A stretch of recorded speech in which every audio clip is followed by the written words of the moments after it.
Directos amigos, buenos días. En el episodio de hoy me ocupo de los computadores domésticos y el surgimiento del sistema operativo DOS. DOS, que significa Disk Operating System. En 1970 salió a las pantallas cinematográficas una magnífica película italiana del gran cineasta Elio Petro, Indagine, un cittadino al di sopra di ogni sospetto, que fue galardonada con varios premios y que causó mucha impresión. Claro, yo les hablo de la película que vi doblada en francés en Ginebra, no sé exactamente en 71 o comienzos del 72. Por tanto, mi recuerdo a más de medio siglo de distancia, pues evidentemente puede haber sufrido una alteración en la memoria. Pero lo esencial, la película es muy buena, muy interesante. Para nuestro propósito, lo que se ve es un macrocomputador en el cual se tienen fichas, tienen registrados datos, un enorme acervo de datos, prácticamente con toda la población, cruzándolo con sus huellas dactilares y demás datos biométricos de los entonces disponibles, así como toda la información sobre filiación política, amistades, gustos, relaciones. Todo eso se tiene y se puede buscar. Marcando unas claves, se puede buscar y aparece. Claro, aquello era muy impresionante. Distaba de reflejar la realidad, porque desconozco si la policía italiana disponía de aquel dispositivo y si lo usaba, pero luego hay que ver que, claro, los operadores de la policía, como los de cualquier entidad pública o privada, tienen su indolencia, tienen sus inercias, tienen sus hábitos, no muestran forzosamente la máxima diligencia posible, ni mucho menos. Desde luego, afortunadamente, para la organización clandestina revolucionaria en que yo militaba entonces, cuya misión era derribar por la lucha armada el despotado militar borbónico del general Franco, la policía española no tenía o no sabía usar y no usaba tales dispositivos.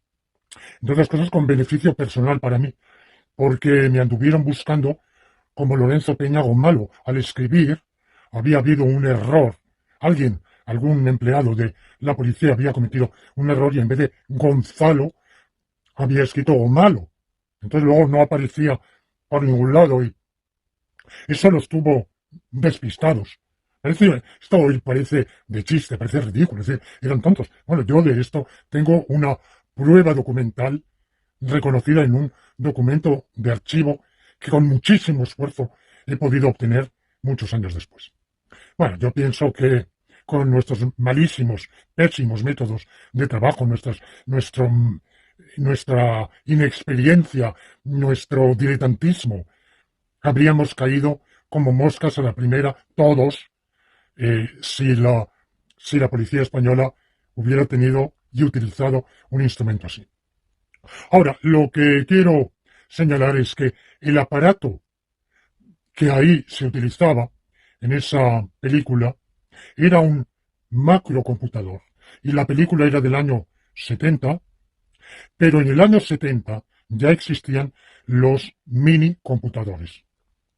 Los minicomputadores se habían desarrollado durante el decenio de los años 60, precisamente, y siguieron perfeccionándose a lo largo del decenio de los 70 e incluso después, coexistiendo con el nuevo tipo de computador que va a surgir, que es el que me interesa aquí, que son los microcomputadores, un ramal de los cuales va a ser el computador doméstico. La diferencia es que el macrocomputador es una máquina enorme que ocupaba al principio una o dos estancias grandes, o sea, el espacio equivalente a dos estancias grandes. Posteriormente se fue achicando y el que yo recuerdo de aquella película era un mueble muy grande, a modo, digamos, de como de dos o tres aparadores juntos, mm, por supuesto, intransportable. Vamos, había que hacer una mudanza con medios muy potentes para colocarlo en el lugar idóneo y luego no moverlo.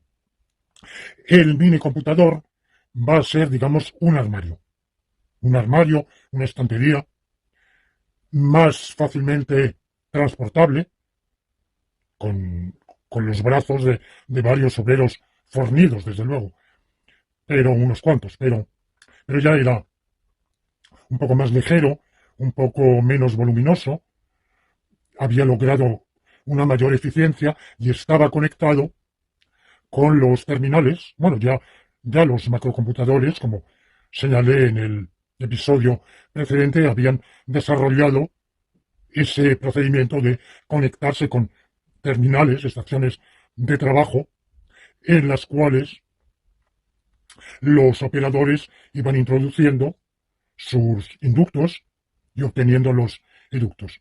Bueno, esto se perfecciona con el micro, con el mini computador y posteriormente pasamos al microcomputador en que en realidad esa conexión cableada deja de ser necesaria porque el microcomputador es un dispositivo, un aparato ubicable sobre una mesa de trabajo directamente, no forzosamente puede estarlo, pero no forzosamente conectado por cable con otro aparato más potente, y ese microcomputador ya lo opera directamente el usuario, operario, a través de un teclado y una pantalla. Como ya dije, las primeras pantallas eran sencillamente pequeños visores en el frontal mismo del aparato, del computador, donde se veían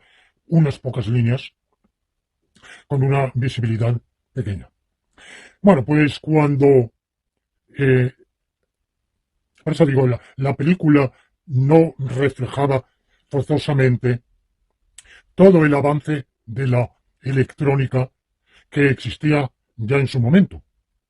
Elio Petro era un cineasta, hizo un estudio, evidentemente, la película no se improvisa, pero, no obstante, su indagación en los aspectos técnicos no tenía por qué ahondar en los desarrollos más recientes, más avanzados. Y sobre todo estaba por venir, porque justamente a partir de ese momento es cuando se van a desarrollar los microcomputadores. Y así llegamos a finales de ese decenio, de los 70, y, bueno, digamos, a mediados de ese decenio de los 70, y empieza a pregonarse la utilización del microcomputador para una gama mucho más amplia de establecimientos públicos y privados. Por ejemplo, la aviación. Son años de enorme expansión de la navegación aérea. Hasta esos años, primeros años 70, el número de vuelos y de pasajeros era limitado. El precio era altísimo. Vamos, yo esto lo sé por experiencia propia cuando tuve que emigrar, que huir de Europa a Latinoamérica en mayo de 1972. Recuerdo que por las compañías usuales el precio era prohibitivo, ya no lo podía pagar, y menos mal que encontré una red de compañías aéreas, digamos, disidentes de lo que hoy llamaríamos low cost, que no estaban afiliadas a la IATA, que tenía un precio fijo para todas, fuera Iberia, KLM, Air France, Alitalia, todas tenían el mismo precio. En cambio, la luxemburguesa y sus asociadas la islandesa, creo que era una compañía islandesa, aunque partía de Luxemburgo. Bueno, pues ofrecía vuelos baratos, gracias a los cuales muchos estudiantes latinoamericanos pudieron estudiar en Europa. Y yo hice el vuelo inverso. Bueno, justamente en ese momento en que yo di ese paso, fue a la vez el comienzo de la expansión de la navegación aérea. Con datos que y también fue el comienzo de los secuestros de aviones. Bueno, ya antes había empezado, pero fue el auge de los secuestros de aviones. Es cuando se pusieron los controles, porque entonces uno subía al avión sin control ninguno. Tenía que entregar el pasaporte, lo miraban el control de policía y no había más. No había. Bueno, entonces empieza todo. Claro, tiene que haber un acervo de datos tan descomunal que con los ficheritos de antaño era imposible controlar todo eso. Y gracias a la computación, a los macro, mini y microcomputadores, se va a hacer un seguimiento y se va a tener todos los datos paulatinamente comunicados y centralizados. Bueno, pero claro, ¿por qué no usar también el microcomputador, por ejemplo, en el ámbito académico? Y yo la verdad es que, hasta donde yo sé, no se usaba. En la Universidad de Lieja, donde yo hice mi doctorado en la segunda mitad de los años 70, en esta universidad, la primera vez que yo oí hablar del computador, vamos, yo sabía, por supuesto, que existían las computadoras desde siempre, pero de la posibilidad de usarla, un computador en el ámbito académico, concretamente, para hacer bibliografías, para las búsquedas, fue en una clase de literatura norteamericana. Yo hice, además del doctorado en lógica, hice un diploma de superior de estudios americanos, con un número de asignaturas que tuve y de trabajos que tuve que escribir, y uno de ellos era el curso que nos impartían de literatura norteamericana. Y en él, el profesor, una vez, de pasada, comentó que era un atraso seguir haciendo para las monografías, las tesinas, las tesis, buscar las bibliografías como se seguía haciendo, es decir, ir a un fichero que estaba como en un aparador, digamos, en una consola, y tirar de los cajoncitos e ir pasando las fichas, ir buscando para hacer las concordancias, las bibliografías, o incluso saber, antes de enfrascarse plenamente en el tema del estudio, bueno, pues saber aproximadamente, tener una idea de qué material era necesario para zambullirse en él y a partir de esa inmersión encontrar el hilo conductor para el propio trabajo y luego, por supuesto, completar la bibliografía y todo eso. Y nos dijo que todo eso se podía hacer con un computador donde en un teclado se escribirían, un teclado. Yo no conocía otro teclado salvo el del piano y el de la máquina de escribir. En un teclado se marcarían los datos que uno quería buscar y se obtendría un resultado, una ristra, un elenco de resultados. Bueno, pues, por supuesto, él lo dijo, lo habría visto en universidades norteamericanas. En Lieja, hasta donde yo recuerdo y terminé allí mis estudios en el año 79, eso no existía. Sin embargo, evidentemente, poco a poco, quizá algo después, el uso del microcomputador va a extenderse primero, para cálculos, porque claro, yo hablo del uso biblioteconómico, que desde el punto de vista de mi orientación vocacional era muy importante, pero en otros ámbitos, por ejemplo el matemático, la ingeniería, la arquitectura, toda la técnica, bueno, el cálculo era importantísimo y los microcomputadores eran importantísimos. Para los acervos de datos de todo tipo, por ejemplo, bufetes de abogados, clínicas, gestorías, agencias de urbanismo, mm, en redes de transporte, empresas de transporte, no solo aeronáuticas, sino de todo tipo. Bueno, pues efectivamente, todo, hoy, de nuevo, no nos damos cuenta, hoy a través de los bancos, el, el fisco nos tiene perfectamente controlados, por lo menos en las operaciones que no se hacen por debajo de la mesa, que son muchas. Pero lo demás, para mí, por ejemplo, cuando me llega la hora de la declaración de la renta, no tengo que añadir ni quitar ni un punto, ni una coma, ni un cero, porque la agencia tributaria sabe perfectamente todo lo que yo he tenido como ingresos, no voy a decir como gastos, porque lo que he gastado en el pan o en la leche no está ahí, pero vamos, por lo menos de ingresos, y por supuesto de los grandes gastos también. Todo lo tienen controlado. A través del banco. Entre otras cosas porque no nos dejan pagar casi nada más que por operación bancaria, no en metálico. Bueno, entonces en aquellos años, 70, 80, la utilización de los bancos era incomparablemente menor, yo diría un centésimo de la actual. Todavía las empresas pagaban en dinero a sus empleados y los alquileres se pagaban en dinero. Cuando yo iba a la universidad a pagar la matrícula, la pagaba en metálico, con billetes de banco.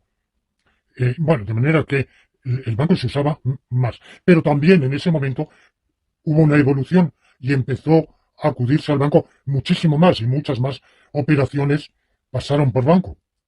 Los bancos, sin la computación, no hubieran podido asumir esa masa, esa inundación. Incluso las propias universidades, porque, claro, la universidad de los años 70 era todavía relativamente elitaria. Ya no era, ni muchísimo menos, la universidad elitaria de los años 30, 40 o 50. Ya se había masificado, pero de 1980 para acá, pues todavía se ha duplicado, triplicado o cuadruplicado el número de el alumnado. Y de nuevo, es difícil entender que sin la computación se pudiera hacer frente con razonable eficacia a la avalancha de datos, de nombres, de calificaciones, de expedientes académicos, bueno, todo eso. Entonces, en aquellos años es cuando se prolifera la fabricación, la producción, la venta de microcomputadores y, los fabricantes empiezan a hacer publicidad de su producto de cara a toda esta gama de establecimientos públicos y privados. Museos, bibliotecas, universidades, otras entidades culturales y educativas, despachos profesionales y, bueno, la penetración no se hace de golpe. En realidad, la, la, la verdadera adquisición de microcomputadores por establecimientos de ese tipo empieza, creo yo, hacia el año, creo yo, porque vamos, no tengo un dato en lo que yo he podido leer y estudiar, un dato preciso, pero he sacado la conclusión de que hacia el año 80, 79, 80, 81, se produce una gran difusión. Y de nuevo, yo recuerdo otro profesor, esta vez en Quito, de lingüística inglesa, de otra carrera que yo inicié y no terminé de lingüística. Esto fue a comienzos de 1981, en que nos habló el doctor Fierro. Nos contó precisamente que en Estados Unidos estaba cundiendo el uso del microcomputador, que costaba poco, decía él. Bueno, en realidad no tampoco, pero vamos, quiero decir, podía alguien de posición económica elevada, podía adquirirlo sin arruinarse, y que eran muy útiles, que los tenían los médicos, los abogados, justamente para llevar el registro de sus clientes, y que bueno, esto mm, no era tan minoritario o extraordinario como pudiera pensar.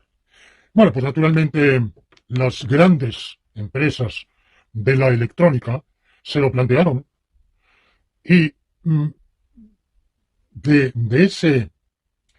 de esa orientación a la cual me estoy refiriendo, se pasó a otra que es el computador doméstico, el home computer.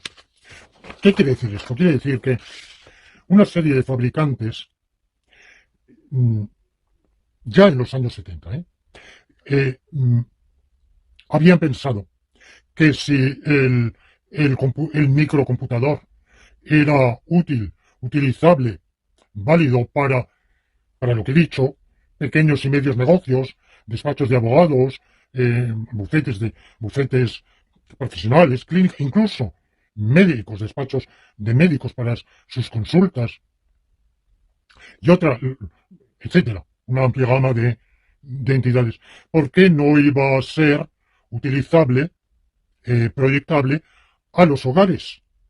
Porque también en los hogares se podían tener usos que se beneficiaran de ese tipo de instrumento.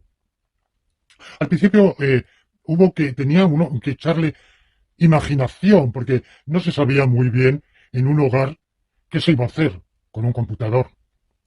Bueno, una de las aplicaciones que se estuvieron desarrollando por entonces fueron los primeros programas de tratamiento de texto. Pero lo que hizo que en los hogares el tratamiento de texto fuera útil fue sobre todo el desarrollo, la ampliación, la extensión de la educación en aquellos decenios, los 30 últimos años del siglo XX, y a la vez el paso del tipo de evaluación académica anterior por exámenes orales y escritos a la evaluación por monografías, que paulatinamente se va a ir extendiendo y que va a obligar a que en los hogares haya una máquina de escribir.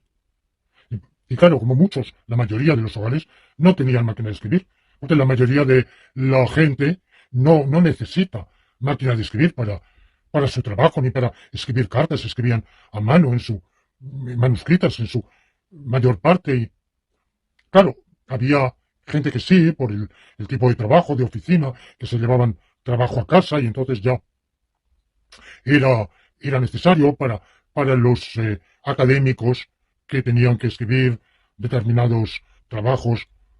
Bueno, todo eso se fue extendiendo y eso fue lo que introducirá, o uno de los factores que introducirán al final el microcomputador en el hogar. Pero eso distaba de estar claro en 1970 o 80 o incluso quizá 90. Va a ser sobre todo en los años 90 cuando va a haber un cambio al principio lento y luego rapidísimo.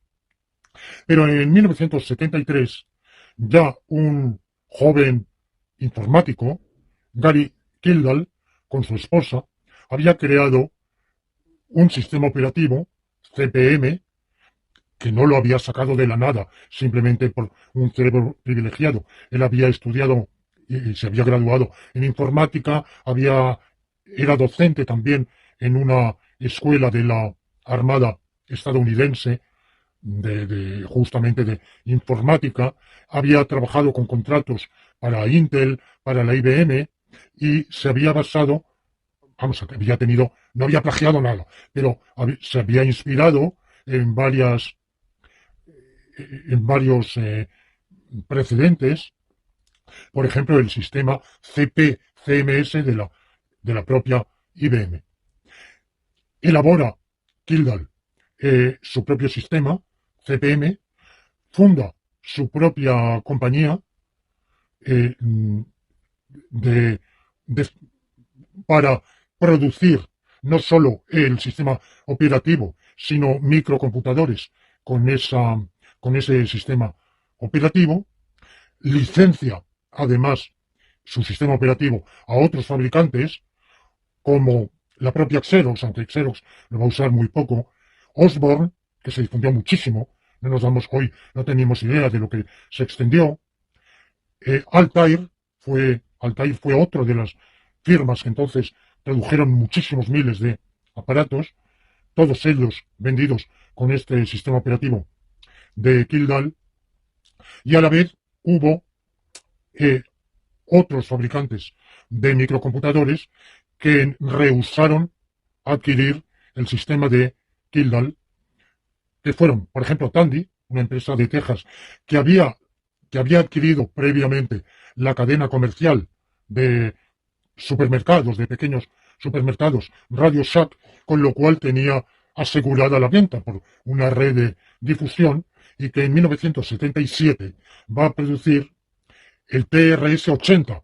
El nombre, la palabra 80 hace referencia a 1980, porque se produce en el año 77, pero ya se está pensando en el año 80.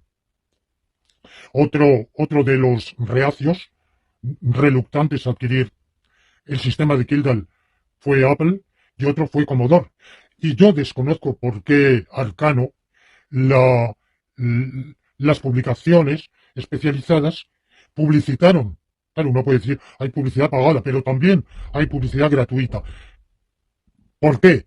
¿Qué se esconde tras la publicidad gratuita? O quizá no se esconde nada. No lo sé, pero yo recuerdo haber visto, vamos, los he visto mucho después, anuncios, vamos, noticias donde se hablaba del microcomputador y elogiando las posibilidades justamente de estos tres que he dicho, Tandy, Commodore y Apple, cuando en realidad tenían mayor difusión, se estaban vendiendo más los aparatos que funcionaban con el sistema operativo de Kildall. La empresa fundada por Kildall fue Digital Research Inc. Era una empresa familiar, pero que se hizo rico. Kildall era un hombre modesto, eh, había comprado una vivienda, un chalet, bueno, donde podía vivir a gusto, él con su esposa, pero no partía vamos, no tenía apenas capital, y sin embargo, gracias, por un lado, a la venta de las licencias de su sistema operativo, CPM, que va a vender eh, a mediados del 81, en septiembre del 81, había vendido 260.000 licencias, y era muy caro entonces el sistema operativo. Y luego había vendido adicionalmente todos los aparatos de su propia empresa, Digital Research. No sé a qué precio exactamente se vendían, ni qué cantidad. Pero con todo eso, Kildall se hizo rico, muy rico, muy rico, se hizo riquísimo, pero claro, riquísimo no dejaba de ser, en comparación con los gigantes posteriores, con lo que luego va a ser Bill Gates, porque se ha dicho de Gary Kildall que fue el Bill Gates frustrado, que por un accidente hubiera sido el Bill Gates, el gran magnate mundial, se habría convertido en su momento en el mayor multimillonario, y por un accidente, por un malentendido, por un contratiempo, al cual me voy a referir, no fue así. Bueno, de Kildall hay que hablar porque era un hombre polifacético. Primero era fotogénico, muy bien parecido, con una barba que llevaba muy cuidadita, muy arregladita. Entonces, no sé, era insólito en los hombres llevar barba. Él fue adelantado en eso. Además de su talento como docente, porque ya he dicho que daba clases de informática, o las dio al principio de su carrera, de empresario, de informático, de programador, de inventor. Era un deportista, había comprado su avioneta, tenía su avioneta privada que él pilotaba, era un motorista aficionado, como tantos aficionados a la moto, entusiasta, y su muerte años después en un bar de motoristas, en uno de esos saloons americanos, está un poco envuelta en el misterio. No, no se conocen bien las circunstancias. Hay quien ha hablado de una vida de desgracia, de frustración. Sin duda que el incidente que voy a narrar le debió de causar amargura a Tyldall, pero tampoco es verdad que fue un pobrecico que acabó en la pobreza, en la cuneta.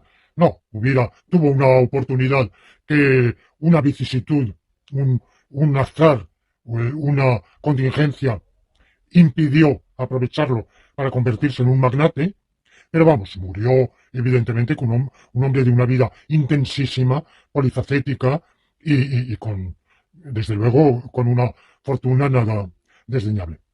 Bueno, pues unos, unos pocos programadores de, de la IBM, un par de personas luz, concretamente dos hombres, William Lowe y Street, van a proponer a la dirección de la IBM que ésta desarrolle su propia línea de microcomputadores orientados a los hogares de home computer.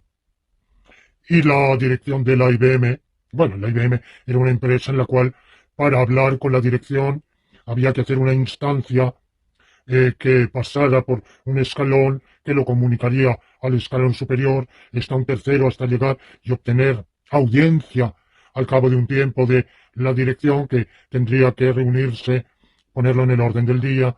Bueno, pues ya cuando lograron Lowe y Street que se los escuchara, se encontraron con la displicencia, bueno, el desdén de, de la alta dirección, que la IBM se consideraba una empresa seria, que producía aparatos de altísimo precio y alta calidad, y no algo, digamos, tan pedestre como producir computadores para los hogares. Y además dijo un directivo de la IBM, pero ¿a quién se le va a ocurrir querer tener un computador en su casa? Bueno, pues ya, a fuerza de insistencia, consiguieron que se les permitiera, que la dirección de la IBM les permitiera desarrollar un modelo, un esquema para la producción de un microcomputador de la IBM destinado a los hogares, que se llamaría PC, Personal Computer. Pero se les puso un plazo, un año, para agosto, esto era en agosto de 1980, bueno, pues para agosto de 1981. Si en ese plazo no lo habían conseguido, se zanjaba y no se seguía adelante. Y además les concedieron recursos limitados. Les concedieron el uso de un local en Boca Ratón, en Florida. Y bueno, pues allí pasaron encerrados, trabajando intensamente a marchas forzadas. Y llegó el mes de julio, y estaba todo terminado, pero les faltaba el sistema operativo. No tenían sistema operativo. Entonces tienen que buscar un sistema operativo fuera de la IBM. Y así lo van a hacer por tres motivos. Primer motivo, la propia empresa, la IBM, hubiera podido dedicar un equipo de informáticos a elaborar, conjuntamente con los que estaban desarrollando, inventando el hardware en Boca Ratón, elaborar el sistema operativo idóneo para ese aparato. Tenía personal de sobra, pero no quiso, porque ya hemos visto que fue a regañadientes, como aceptó formar ese equipo del PC de Boca Ratón y le asignó unos recursos muy limitados. Tiene estos recursos y ni uno más. Por tanto, de la IBM no podían esperar ayuda para el sistema operativo, y menos en el último momento, cuando ya estaba próximo a vencerse el plazo de entrega del producto.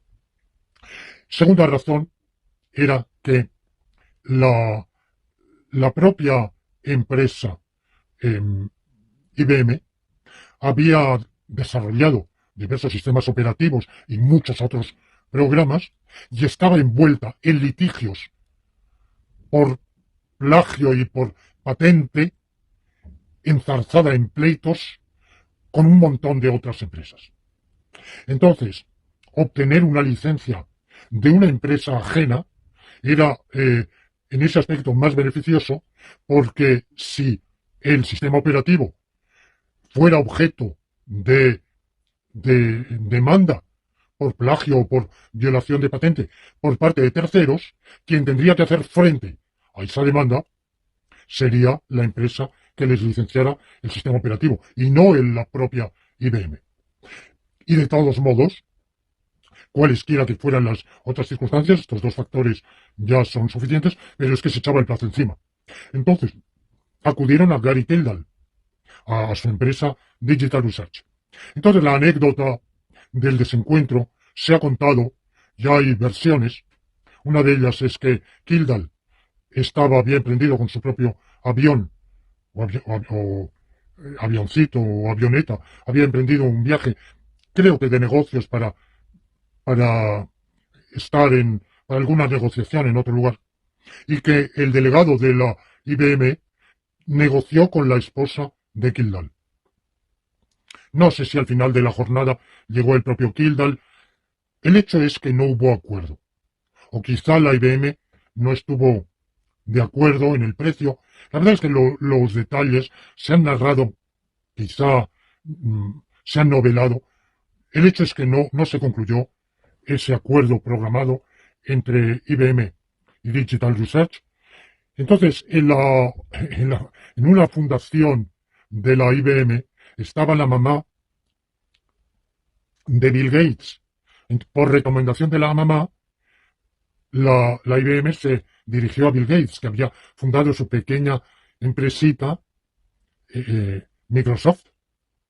Pero Microsoft, o sea, Bill Gates, no tenía tampoco sistema operativo. Entonces, bueno, el plazo acuciaba y emprendió un viaje en avión Bill Gates a su ciudad natal, Seattle, donde conocía a un informático de una modesta firma local que vendía microcomputadores, Tim Patterson, el cual Tim Patterson había elaborado su propio sistema operativo QDOS. Según hoy sabemos, el QDOS era una adaptación del sistema de Kildall, del CPM. Y esto se ha controvertido, se ha debatido, ha habido polémica judicial. Pero yo me baso en, precisamente, el fallo de la sentencia del juicio que hubo por este motivo, al cual enseguida me voy a referir. Tim Patterson tenía este sistema operativo, que solo se usaba en esa pequeña firma. Como era de Seattle, eso no había trascendido. Quizá Kildall ni siquiera sabía, porque Patterson no pagaba ninguna regalía a Kildall. Pero Bill Gates, natural de Seattle, pues lo conocía y conocía a Patterson. Entonces, por una jugada que se ha dicho rayana en la estafa, en una negociación en la cual no quedó claro, porque al parecer Bill Gates no le dijo que era para la IBM. Claro, si de haber sabido que era para la IBM, pues sin duda Patterson hubiera abierto los ojos como platos y le ha dicho: esto va a ser gordo, gordo. Con todo, transfirió su sistema operativo a Bill Gates con unas cláusulas que le permitían modificarlo, modificar la denominación y licenciarlo a terceros. Y a cambio, Tim Patterson obtuvo en la empresa de Bill Gates un empleo más remunerativo que la pequeñita y modestita línea de negocios que tenía en Seattle. Y se mudó. Bueno, pues pues Bill Gates va a hacer una jugada, porque Bill Gates, como programador, ni fu ni fa, pero como lince para los negocios, desde luego extraordinario. Y tuvo una reunión con los directivos del equipo de la IBM que desarrollaba el PC y en una larga conversación acordaron el precio y las condiciones. Y la condición principal es que la licencia era no exclusiva. Bueno, se miraron los directivos de la IBM en torno a la mesa, se cogieron de hombros, pero bueno, ¿qué más da? Eso fue importantísimo porque al mismo tiempo la IBM, en ese ámbito del microcomputador doméstico, el haber aceptado que la licencia no fuera exclusiva es lo que le va a permitir a Microsoft venderla inmediatamente después a otros fabricantes, la Compaq, para empezar, y muchos otros después, que van a producir los clónicos, es decir, los IBM compatibles, pero ya no fabricados por la IBM, con cero ganancia para IBM. Porque la IBM además no se va. Como trabajaron con el pie en el acelerador, tan a marchas forzadas, no tomaron todas las precauciones que normalmente se toman de patentar, por ejemplo, determinados elementos de la fabricación del microcomputador, o conceder licencia prohibiendo el desensamblaje. Esto será después, en que se prohíba. La ley no prohibía el desensamblaje. Es decir, averiguar cuál era el programa fuente para escribir otro y producir, por tanto, un aparato similar o idéntico. Esto la ley no lo prohibía. Prohibía violar patentes, pero no prohibía si alguien obtenía una máquina y, claro está, con su propio programa de fabricación, la ley no prohibía averiguar cuál era ese programa y si el procedimiento no estaba patentado, fabricar otro igual. Esto es lo que le va a pasar a la IBM y al mismo tiempo, como el sistema operativo tampoco tenía la exclusiva, estas empresas rivales van a producir computadores similares a los de la IBM con el mismo sistema operativo, el MS2. En vez de Q2 se va a llamar MS2, aunque la licencia que Microsoft concede a la IBM le permite a la IBM difundirlo con su propia denominación, que será PC2. Y de hecho la IBM va a vender también separadamente su propia versión del MS2, que será el PC2. De hecho es el primer computador que yo compré tenía el MS2, pero enseguida obtuve el PC2 y fue el que estuve usando durante años. Gracias a todo esto, como digo, a marchas forzadas, finalmente se cumple el plazo y el 12 de agosto de 1981, por todo lo alto, en el Hotel Waldorf Astoria de Nueva York, tiene lugar la pública presentación del IBM PC por el precio de $1.565. Cada dólar de entonces es aproximadamente $3.50 de hoy. Entonces hagan el cálculo. Por ese precio, lo que se tiene es un computador con un monitor fabricado en el Japón y un teclado. El incorporar el monitor era algo nuevo, porque la mayoría de los microcomputadores se estaban vendiendo sin monitor, porque era muy caro. Entonces se vendían, al principio ya les dije, con ese pequeño visor en el frontal, eso era muy insatisfactorio. Y después con un aparatito, un modulador de frecuencia que se podía enganchar al televisor doméstico. La mayoría de los hogares tenían entonces un televisor por familia. Bueno, pues con ese modificador de frecuencia se podía ensamblar microprocesador. Pero claro, todavía eso dificultaba, como ustedes comprenden, todavía más que la gente comprara para su vivienda un microcomputador muy caro, de prestaciones muy limitadas, muchas de ellas de escasa utilidad para la praxis cotidiana, y por otro lado teniendo que inutilizar el televisor mientras se estuviera usando el computador. La IBM superó eso vendiendo el aparato ya con un monitor y un teclado muchísimo mejor.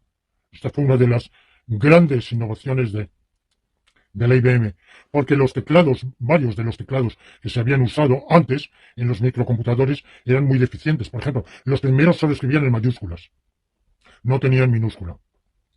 Luego fallaban mucho, o sea que muchas veces se pulsaba la tecla y no surtía efecto. Eran teclados muy deficientes. Claro, en ese sentido, la IBM, en toda su gama, entre otras cosas, producía las importantísimas máquinas de escribir eléctricas. IBM, yo tuve una.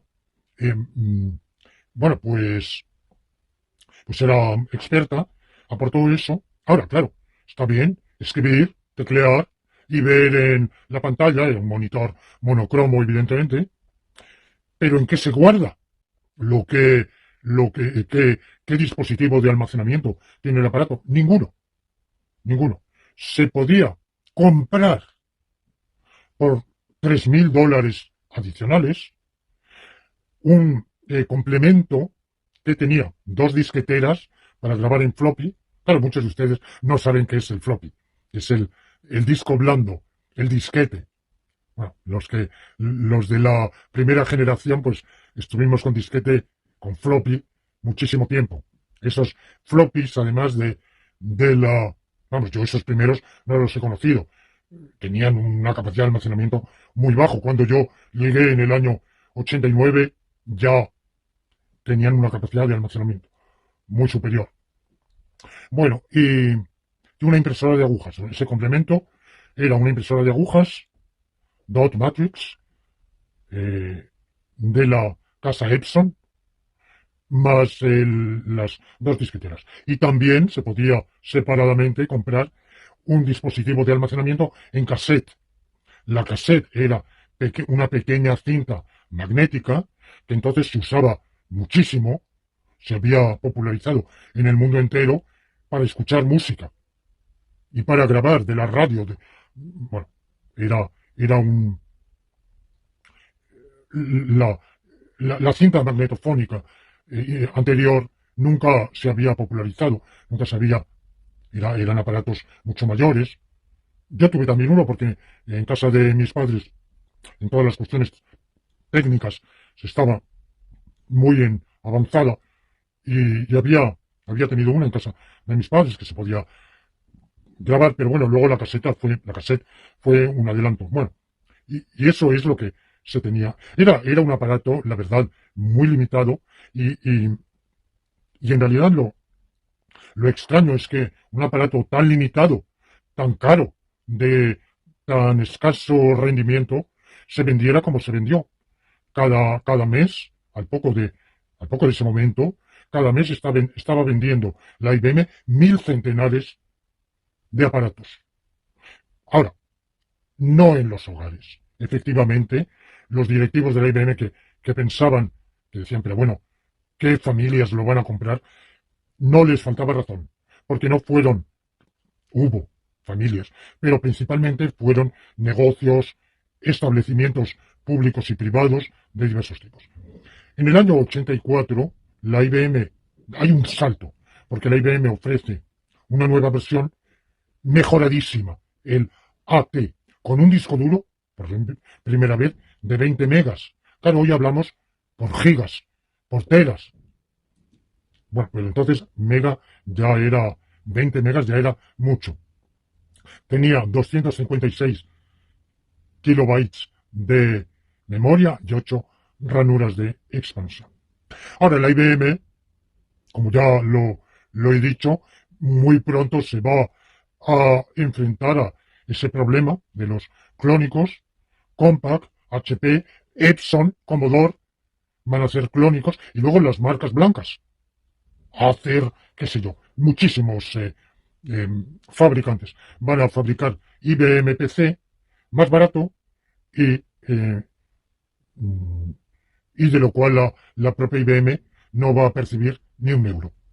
O sea que la gran difusión del IBM, lo que llamamos los IBMs o los PCs IBM compatibles, pues en realidad a la IBM no le irá nada, hasta el punto de que unos años después liquidará ese negocio y esa rama de negocio y se desprenderá completamente del PC. Bueno, pues así entramos en en la segunda mitad del decenio de los 80 y, sobre todo, el decenio siguiente, los 90. Entonces, entre los últimos años 80 y todo el decenio de los 90, se va paulatinamente los IBM compatibles, pero no de la IBM, van a generalizarse en, como digo, muchísimos establecimientos públicos y privados, medianos y modestos, y después, poquito a poco, en los hogares. En la gama de utilidades que se podían correr en aquellos aparatos era limitada, ya había algunos juegos, lo cual siempre tuvo y tiene un número importante de seguidores, evidentemente, de usuarios, pero predominaban otras utilidades como el tratamiento de texto. El primer gran programa de tratamiento de texto fue el WordStar, antes del WordPerfect y antes del MS Word. Hubo el database para hacer acervos de datos, los cuales poder introducir los datos, cruzarlos, buscarlos, clasificarlos, seleccionarlos, todo eso, las primeras hojas de cálculo, todo era extremadamente útil, como digo, pues para un arquitecto, para un dibujante, para un diseñador, y en menor medida para hacerlo. Y otra aplicación que va a surgir pronto, importantísima, va a ser el Internet, antes de la web, porque el Internet no es la web es el Internet más el protocolo HTTP. Con el protocolo HTTP podemos tener los ficheros HTML, el hyperlink, que se dice en inglés, los supervínculos o superenlaces, y por tanto el redireccionamiento. Se abre una dirección y a partir de ahí, siguiendo el hilo, y de ese hilo otro hilo y otro hilo y otro hilo, llegar a toda la red, a la telaraña, a la web. Pero el Internet era un procedimiento por el cual, con otros protocolos, el protocolo TCP/IP, se podían dos computadores a distancia comunicar entre sí, entre distancia en la misma institución, en la misma ciudad, en ciudades distintas del mismo país, en países distintos y en continentes distintos. Había varios, dentro del TCP/IP había varios protocolos como el Telnet, el correo electrónico, el Kermit, que permitían hacer esa vinculación. Ahora bien, ¿cómo cuando el computador, para vincularse al Internet, estaba en una institución importante que a través de un cableado tuviera una conexión idónea, pues está claro, por el mismo cable Ethernet, eso iba a una central que luego se comunicaría como fuera con el Internet. Pero si yo tengo en mi domicilio, en mi casa, un computador, ¿cómo lo voy a conectar con el Internet? Bueno, pues lo voy a hacer con un módem. ¿Qué es el módem? Un modem modulador-desmodulador. Un aparato que se enganchaba al puerto serial del PC, por un lado, y por el otro lado se conectaba con la línea telefónica, y la línea telefónica, el hilo de cobre, para hablar por teléfono, podía transmitir también, es decir, lo que transmite el hilo de cobre es un contenido, un mensaje analógico. Lo que transmitía era un mensaje analógico eléctrico y ya existía el Telex. Es decir, ya existía un procedimiento inventado para que ese contenido, en vez de transformarse en voz, se transformara en un escrito. Ya existían ya existía el Telex y luego además del Telex, es cuando se extiende el fax, el telefax. Bueno, pues el fax, bueno, yo tuve fax un montón de tiempo en mi casa, yo era muy aficionado a todo ese tipo de novedades técnicas y además me fue utilísimo en muchas ocasiones. Hoy el fax de nuevo es una de esas técnicas fugaces, efímeras, que llegaron y cuando estaban empezando a difundirse y perfeccionándose, fue suplantada posteriormente, como está hoy, con la web y el PDF y el email. Se envía un PDF, no se envían faxes. Bueno, y pocas entidades mantienen todavía el fax. Bueno, pues del mismo modo que ya existía el Telex y el fax, pues se inventó este aparatito, el módem, que modulador-desmodulador, con el cual la señal digital enviada por el computador era transformada con el módem, enviada por el hilo de cobre telefónico hasta llegar al destinatario, que a su vez utilizaba otro módem para convertir de nuevo la señal analógica en digital. El problema con el módem es que, claro, mientras estamos usando el módem, la línea telefónica queda bloqueada. No se pueden ni enviar ni recibir llamadas. Y segundo, que uno de los primeros, no sé si fue el primero, fue el Hayes Smart Modem, modelo 1200, puesto a la venta en 1982 por $700, que de nuevo son unos $2.500 de hoy.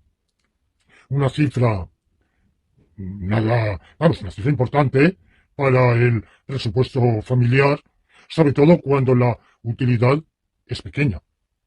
Será más tarde, cuando empiece a usarse el protocolo FTP, del que no he hablado antes, el protocolo Telnet, el email, bueno, pues ya un número de usuarios hogareños de PCs utilizarán módem. Yo también, yo tuve varios módems. Recuerdo que uno se estropeó por una tormenta que hubo. Pero bueno, la utilidad del módem era limitada. Posteriormente todo eso será desbancado por la banda ancha. ADSL primero y luego todos los procedimientos del cableado, de la fibra óptica y así sucesivamente. Bueno, pues ese periodo es el periodo digamos, de máximo florecimiento no solo del PC, sino con el PC del sistema operativo DOS. Y he dicho que iba a hablar del pleito. Efectivamente, nada más sacar la IBM, poner a la venta su PC con el sistema operativo de Microsoft MS2 adaptado por la propia IBM con la denominación de PC2. Bueno, en realidad la IBM daba una opción. Por defecto ponía el MS2 PC2. Pero si el usuario quería, podía alternativamente ponerlo con el PCM de Kindle, pero a un precio muchísimo mayor. De nuevo, esto ha dado lugar a una polémica por si la culpa fue del propio Kindle por no haberse contentado con un precio más bajo, o por parte de Kindle o de sus seguidores se ha dicho que Kindle no sabía que el MS2 se iba a vender a ese precio y por tanto que la competencia era imposible. Bueno, total que evidentemente nadie quería comprar el sistema de Kindle. Primero, el comprador no sabía nada de sistemas operativos, o sea que el más barato. Y segundo, no sabía nada, el precio estaba ahí. Entonces, Kindle llevó a juicio por plagio, porque el MS2 era una pequeña modificación del Q2 de Tim Paterson y resultaba que el Q2 era un clon, o casi un clon, del propio sistema de Kildare. Entonces hubo un juicio. Bueno, el juicio, si no estoy equivocado, se saldó el pleito se saldó extrajudicialmente. La IBM le pagó a Kildare una suma y, se retiró la demanda. Pero después de la muerte de Kildare se publicó una biografía. Bueno, no he hablado de otros aspectos. He dicho que Kildare era polifacético, pero fue también un presentador de televisión, vamos, quiero decir, un presentador de temas de informática y electrónica. Hacía programas, era un hombre de muchísimas habilidades, y en todas destacadas. Están registradas algunas emisiones suyas, yo las he escuchado. Hablaba muy bien, comunicaba muy bien, o sea, tenía también esas dotes de comunicador. Bueno, después de su muerte, era un personaje tan atractivo, tan susceptible de interesarse por su obra, por su vida, que se escribió una biografía, quizá varias, y en ella se decía esto que les estoy contando, que el sistema Q2 de Paterson era un clon del de Kildare. Bueno, pues Kim Paterson demandó, que se querelló por difamación contra el autor de la biografía, y la sentencia judicial fue contraria a Paterson. Dijo que Paterson no había aportado ninguna prueba convincente que desvirtuara lo que se decía en la biografía. Bueno, pues yo entiendo que esto significa que la verdad judicial, la verdad histórica, no sé cuál es, pero la verdad judicial es que, efectivamente, el Q2 era un clon del sistema de Kildare y, por tanto, el MS2 era indirectamente un derivado del sistema de Kildare. Sin embargo, pues, Kildare hoy está olvidado por la mayoría de la gente. Quienes han estudiado una historia de la computación o se han interesado por estos temas lo conocen, pero la abrumadora mayoría de los usuarios que hayan oído hablar del PC, del MS2, no saben para nada toda esta historia que estoy contando de Kildare. Bueno, pues así llegamos a los últimos años 90, en que de nuevo va a haber una serie de cambios: la llegada de la web, posteriormente la banda ancha, el DOS, la propia Microsoft lo va a reemplazar por el Windows, la IBM va a proponer alternativamente al DOS, pero con un DOS incorporado, DOS incorporado, el OS2, del cual ya he hablado, que no tuvo éxito comercial. La IBM era un desastre en su política comercial y publicitaria, hacía publicidad absurda, derrochaba dinero para hacer publicidad del OS2 en partidos de rugby, digo de rugby, puede que fuera de fútbol americano, da igual. A los aficionados a ese deporte ni les iba ni les venía nada que tuviera que ver con eso. No supo encontrar la vía de negocio, de publicidad, de conexión, mientras que Bill Gates siempre tuvo ese instinto, ese presentimiento, esa corazonada para... Y bueno, dicen que es un Asperger, no lo sé. Como yo soy Asperger, pues no sé si somos compañeros de síndrome, pero en todo caso creo que él tuvo siempre un don de gentes para congeniarse en relaciones, enchufes, vínculos, cosa que los Asperger no carecemos de esa justamente. Somos un tanto asociales y nos falta ese don de gentes. Y él lo ha tenido, indiscutiblemente. Y gracias a todo eso, y aprovechar, supo ver el gusto del público. Ya he dicho que se le había adelantado su contrincante Apple.